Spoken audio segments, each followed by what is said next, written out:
अच्छा, ये जो कहानी मैं आपको बता रहा हूँ ये सन 1909 की है।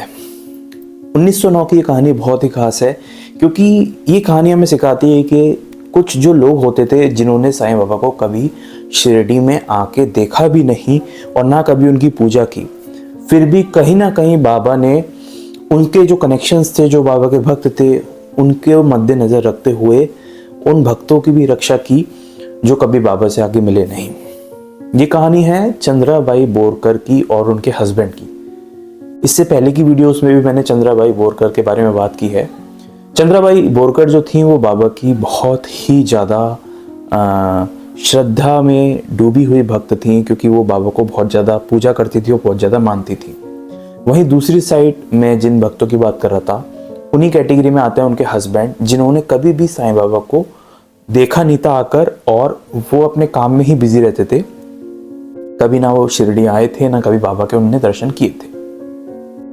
अब हुआ ये 1909 में चंद्राबाई बोरकर एक बार शिरडी में थी और वो वहीं बाबा की सेवा, पूजा, आरती और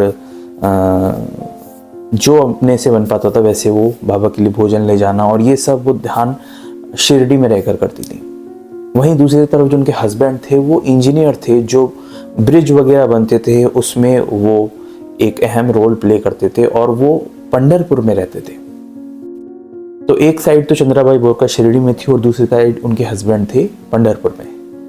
अच्छा, एक दिन जब वो 1909 की बात है, जब वो बाबा की पूजा कर रही थी तो बाबा का आशीर्वाद ले रही थी, तो अचानक बाबा ने उनसे कहा कि माई, तुम ये सब छोड़ो और सीधे जाओ पंढरपुर।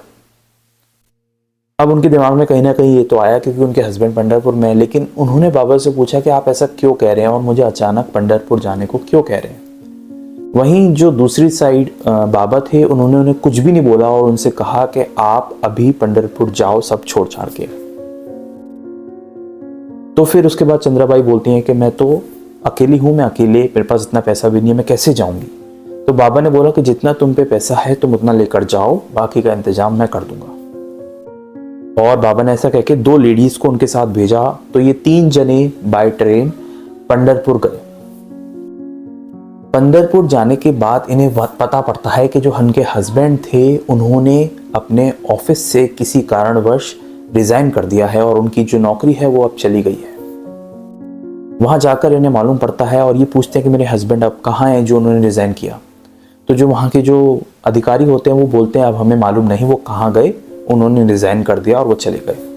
वहीं दूसरी तरफ जो उनके हस्बैंड थे वो रिजाइन करके जा चुके थे और वो बहुत परेशान थे, इस वजह से वो कुछ भी हो सकता था और वो चले गए थे वो पंढरपुर से। तो अब वो पंढरपुर के स्टेशन पे बहुत ज़्यादा परेशान थी, तो वहीं पर एक जो स्टेशन पे वो रोने लग गई बहुत ज़्यादा। वहीं पर एक फकीर उनके पास आए और उनसे पूछते हैं कि आप रो क्यों रही हो इतना। तो चंद्राबाई बोलती हैं कि चंद्राबाई कुछ बोलती नहीं है और थोड़ा सा इग्नोर करने लगती हैं उन फकीर को। उसके बाद फिर वो फकीर पूछता है कि आप क्यों रो रही हो, आपका हस्बैंड जो हैं वो दाऊद में है, DAUND। मेरे से हो सकता है ये महाराष्ट्र स्टेशन है तो मेरे से प्रोनाउंसिएशन में गड़बड़ हो रही हो, पर दाऊद में है, DAUND। तो फिर वो एकदम चौंक जाती हैं और फिर वो रोते रोते फिर पूछती हैं कि उनको समझ में नहीं आता क्योंकि उनको बता दिया उनके हस्बैंड कहाँ है। फिर वो बोलती हैं कि हम वहाँ जाएंगी कैसे, क्योंकि हमारे पास पैसे तो सिर्फ कुरवाड़ी रेलवे स्टेशन तक के ही हैं, हम उस जगह पर पहुँचेंगे कैसे। ये वो इतना ही बोलती हैं कि वो जो फकीर होता है वो 3 टिकट अचानक से मिनटों में लाकर चंद्राबाई के हाथों में थमा देता है, क्योंकि उनके साथ 2 औरतें और थी। तो इसी वजह से वो तीनों की तीनों उससे ज़्यादा भी नहीं पूछ पाती। इतनी देर में वो कुछ बोलती हैं या फिर पूछती हैं कि आप कौन हो, वो फकीर वहाँ से गायब हो जाता है। और कुरवाड़ी से फिर वो ट्रेन आ जाती है तो वो जल्दी से ट्रेन में बैठ जाती हैं कुरवाड़ी दाऊद तक के लिए, क्योंकि उस फकीर ने बताया था कि आपके हस्बैंड वहाँ हैं। वहीं जो दूसरी तरफ उनके हस्बैंड होते हैं वो बहुत परेशान होते हैं क्योंकि उन्होंने रिज़ाइन कर दिया होता है, लेकिन उनको किसी भी तरह से अंदाज़ा नहीं होता कि उनकी पत्नी उन्हें ढूंढ रही है। तो वो देखते हैं कि उनके पास एक फ़कीर खड़े थे और वो फ़कीर उनसे बोलते हैं कि तुम इधर से उधर क्यों जा रहे हो, मेरी माई बहुत परेशान है, तुम मेरी माई के बारे में नहीं सोच रहे। अब जो चंद्राबाई बोरकर के हस्बैंड होते हैं वो सोचते हैं कि माई, किसकी माई, और ये कौन है, ये मुझसे क्या चाह रहा है।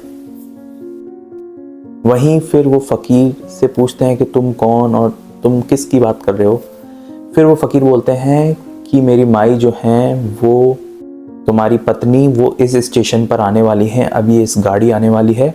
और वो एग्जैक्ट कोच बता देते हैं जो फकीर होते हैं कि इस कोच में, इस ट्रेन में, इस नंबर वाली ट्रेन में तुम्हारी पत्नी बैठी हैं, तुम यहीं रहो, कहीं मत जाना, और ये जो गाड़ी आएगी इस कोच में से तुम्हारी पत्नी उतरेगी और उनसे मिलना। ये इतना कहते हैं और वो एकदम सकपका जाते हैं कि ये हुआ क्या मेरे साथ। और वो जैसे ही उस फकीर की तरफ गौर से देखना शुरू करते हैं, वो फकीर वहां से चले जाते हैं अचानक। और फिर वही घटना होती है कि उनकी ट्रेन आ जाती है और वो उस डिब्बे के पास जैसे ही पहुंचता है तो वो देखते हैं कि चंद्राबाई बोरकर और उनकी 2 साथी उस डिब्बे में से उतरती हैं। और चंद्राबाई बोरकर अपने हस्बैंड से मिलती हैं और उनको ऐसा ऐसा बताती हैं कि आपके पीछे हम ढूंढ रहे थे आपको, आप कहाँ थे। वहीं जो उनके हस्बैंड होते हैं वो कहते हैं कि मुझे भी एक फ़कीर मिले थे जिन्होंने मुझे आपके बारे में बताया कि आप यहाँ पर आ रही हैं। मुझे आपके बारे में कुछ भी नहीं पता था, जिन्होंने मुझे आपका कोच बताया और आप इस ट्रेन से आ रही हैं मुझे बताया।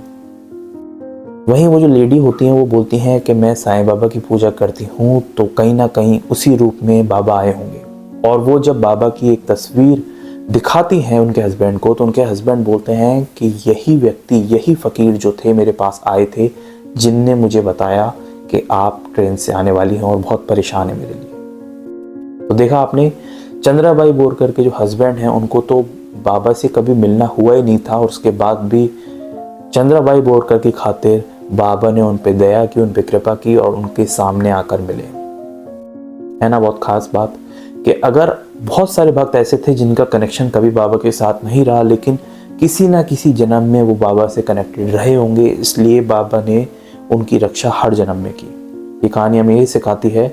और 1909 की ये कहानी उम्मीद है आपको सुनकर बहुत अच्छी लगी होगी।